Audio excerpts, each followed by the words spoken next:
خبردار کرو انہیں کہ زندگی یہی زندگی نہیں ہے، اصل زندگی آخرت کی زندگی، اور قیامت کے دن تمہیں حساب جو ہے اپنا پیش کرنا ہوگا، جواب دہی کرنی ہوگی. You will have to face the grand accountability of the day of judgment.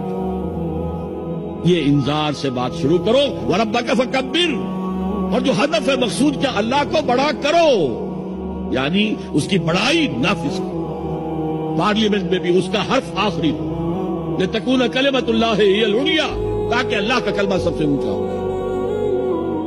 یہ نہیں کہ صاحب ہمارے 60% لوگوں نے یہ رائے دے دی، بس اب ہم نہیں جانتے کہ قرآن میں کیا ہے یا کسی اور آسمانی ہدایت میں کیا ہے، تورات میں کیا ہے، انجیل میں کیا، ہم نہیں جانتے. اگر ہم اس کے خلاف جد و جہد نہیں کرتے تو اتباع میں کوئی حصہ نہیں ہے. جو اطاعت تھوڑی بہت ہم کر رہے ہیں وہ بھی جزوی ہے، کلی نہیں ہے.